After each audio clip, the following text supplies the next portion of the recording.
Hello and welcome back to the She is Courageous podcast. Okay, on today's episode, I am diving into a subject that comes up all the time with my clients, particularly when we are discussing or I'm checking in on progress with tasks, actions, goals.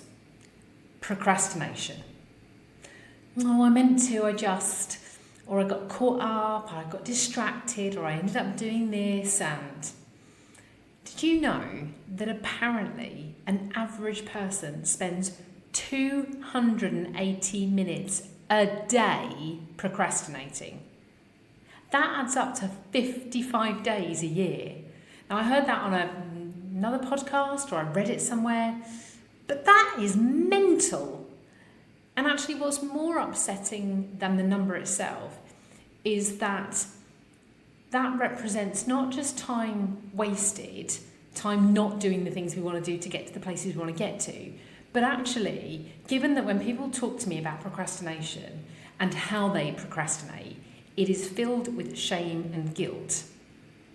That means those 55 days a year are basically us feeling crap about ourselves. So we're wasting time, we're not achieving our goals, and we're feeling crap about ourselves for it.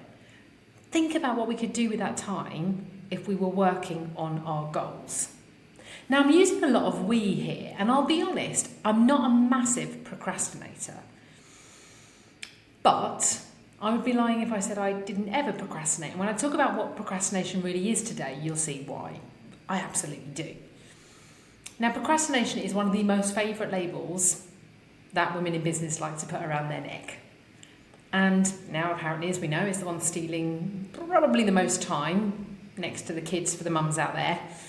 But before we go any further, I do want to be really clear about what procrastination is and what it isn't. Because here's what it isn't. It is not you being lazy. It is not that you are unmotivated. It is not that you are generally just really crap and don't know how to do anything or get anywhere, which is what most of you tell yourselves. It is, however, avoidance. And the absolute key to tackling procrastination and beating it is to get clear on that. When you procrastinate, all you are really doing is avoiding something. So the key is to work out what and why, which sounds really simple. And I'm going to give you some really simple steps to tackling procrastination, which ultimately result in you getting to what and why avoidance. What are you avoiding? Why are you avoiding it? Because look, if you just think about it for a second before I get to the tips, I will take a bet. If you really think about when you're procrastinating, think about the last thing you procrastinated over.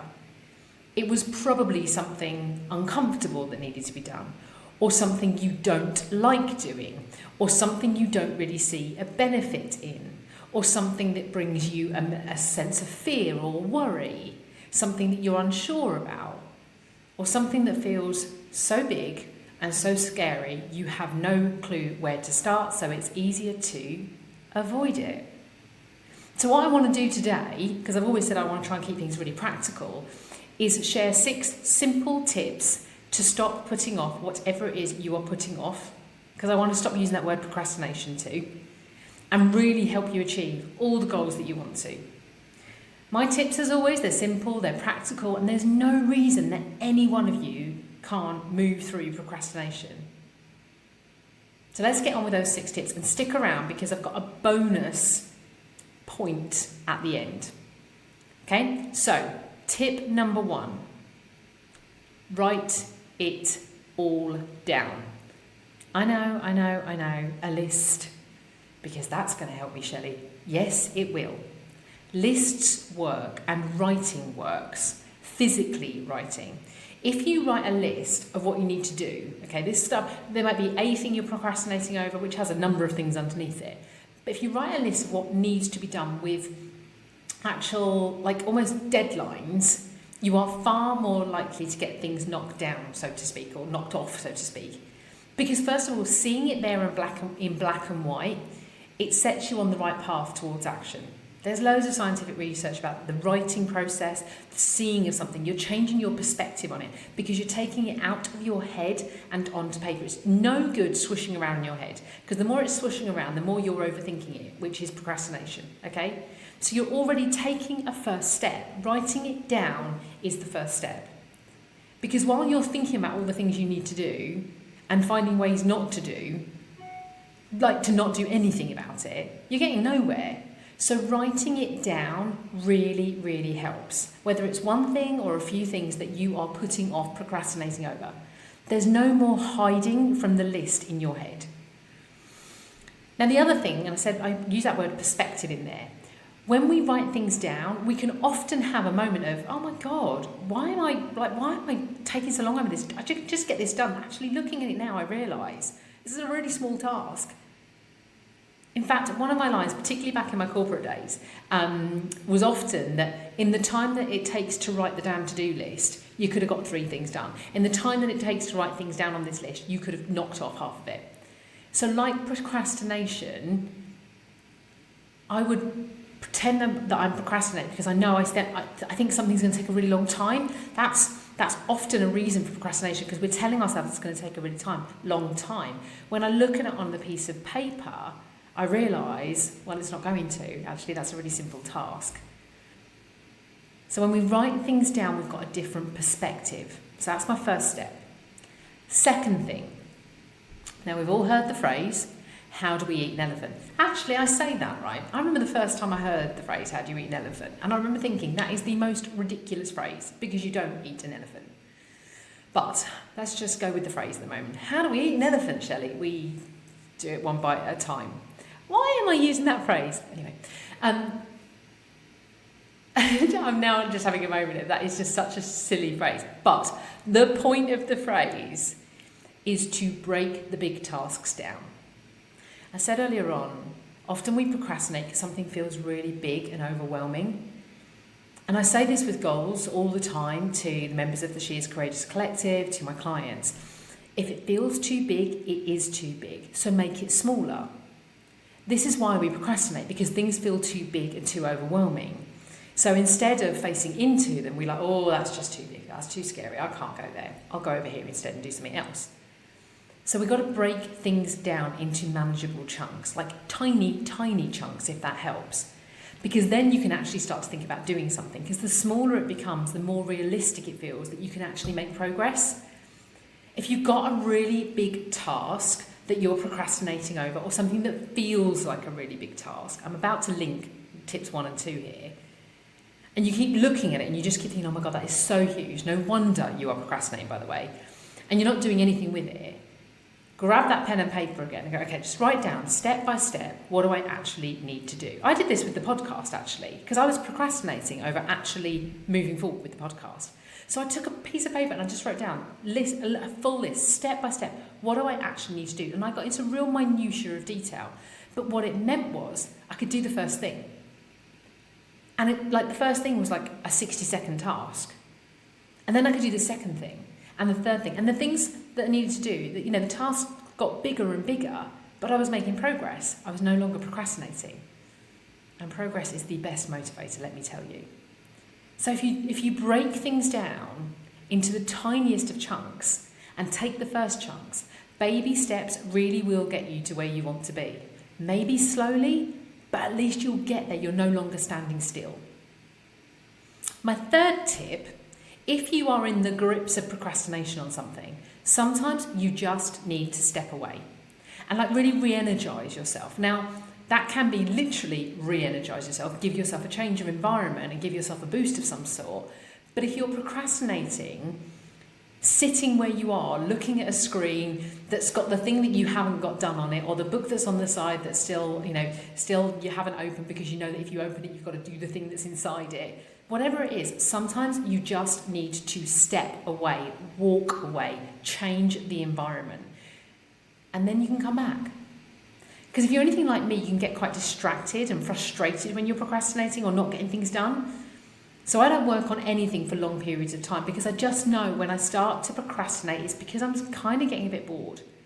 I need to remove distractions, I need to remove interruptions, but I also need to recognise that I actually need to take regular breaks. So I need to change my state, I need to change my environment. And that can be a really great way to step out of procrastination and give your brain a chance to just kind of reset, refocus. My fourth tip, if you're interested, hope so, is to find yourself an accountability buddy. Now, it's always much easier to stay on point when you have someone else involved, either keeping you from being sidetracked. So when I'm talking about accountability buddy, it might be if there's something you need to do, could you find someone to be with you at the same time doing a piece of work themselves? Or accountability in the sense of if you say you're going to do it to them, you're much more likely to do it. We have this weird thing in us that we're far, far more into pleasing other people than we are pleasing ourselves. That's a whole other podcast episode. But my point is, if you have an accountability buddy and you use each other because you both need to get something done, there's a very strong possibility that the other person is going to come back and say, well, I've got it done. And you won't want to feel silly, first of all. And actually, you've committed to them too. You're committing to yourself, but you're using a resource around you. So why not use a little bit of accountability and maybe a little bit of negative psychology in there? Find someone who helps you keep yourself accountable, keep each other accountable, or use that accountability buddy to work together, keep each other focused, keep each other moving forward. Now, my fifth tip, it's a little less practical. But you didn't really think you were going to get through a whole podcast with Shelley and there was no mindset-y piece. I mean, this is all mindset, right? But my fifth tip is you have got to get really honest with yourself. So I said at the very beginning of this, procrastination is not laziness, it's not laziness, it's not demotivation, it's avoidance. Procrastination is an avoidance tactic. So the question is, what are you avoiding and why? When you can recognise that, the game changes. Because it's probably not the thing that you're doing. You're not really avoiding doing the task. I mean, you might be if you really don't want to do the task, okay? But you're more likely avoiding doing the task because of what it will mean, or how it will make you feel, or potentially the consequences of it. So that's what you've got to get honest about. What are you actually avoiding and why? Is it actually the thing? Or is it what the thing means? Is it what the thing brings? Is it something like fear of not being able to do the thing? Because procrastination is avoidance, okay? It's rarely about the actual task you're procrastinating about. There's usually a deeper level to it. And it probably means you're avoiding an uncomfortable feeling. Probably, and I'm saying probably here, okay? It's just that fear tends to scoop up everything. So you just got to ask yourself, you've got to get really honest. What am I avoiding and why? Now, my sixth tip is a little bit of straight talk, okay? Because if you write things down and you give yourself a bit of different perspective and you've tried changing your environment and you've been honest about what you're actually avoiding, you just got to stop making excuses. You got to get it done. Like I've got the Nike saying, you just got to do it. Just do it. That's what I'm kind of saying here. If you are procrastinating over something, then you know what? Just do it. Stop leaving it. Stop making excuses. Step up to the plate and take a swing at the damn thing. Because the only way to stop procrastinating is to stop procrastinating. And here's the thing. As I'm saying this to you, if it's really important to you, then you'll do it. If it's not, then stop procrastinating and take it off the damn list. If this task that you're procrastinating over matters, stop making excuses, remind yourself why it matters and go do it.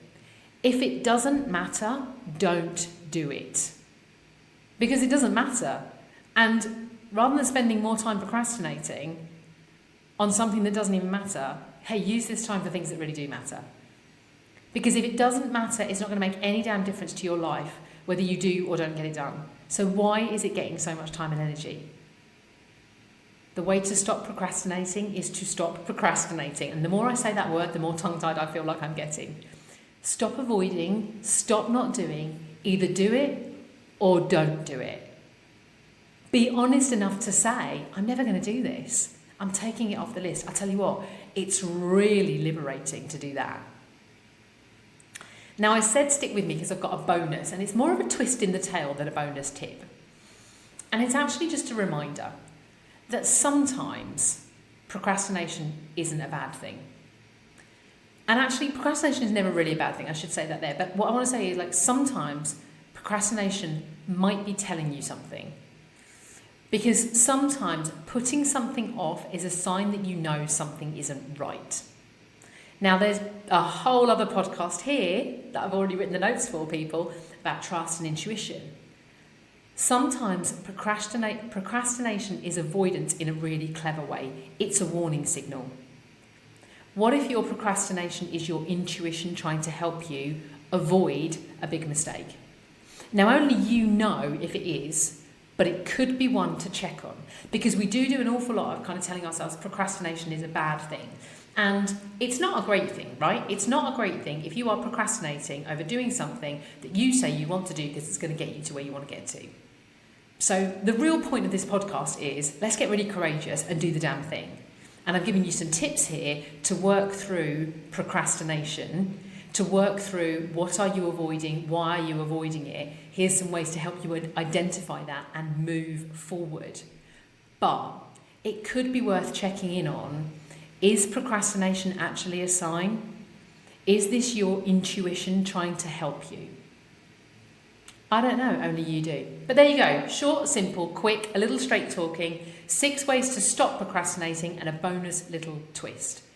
I guess ultimately today, if you are calling yourself a serial procrastinator, I want to remind you that it's going to feel far, far better to achieve and take whatever comes next than I guarantee it feels right now to keep giving yourself a hard time for what you haven't done. So what are you procrastinating over right now? Maybe it's time to stop procrastinating and give it a go.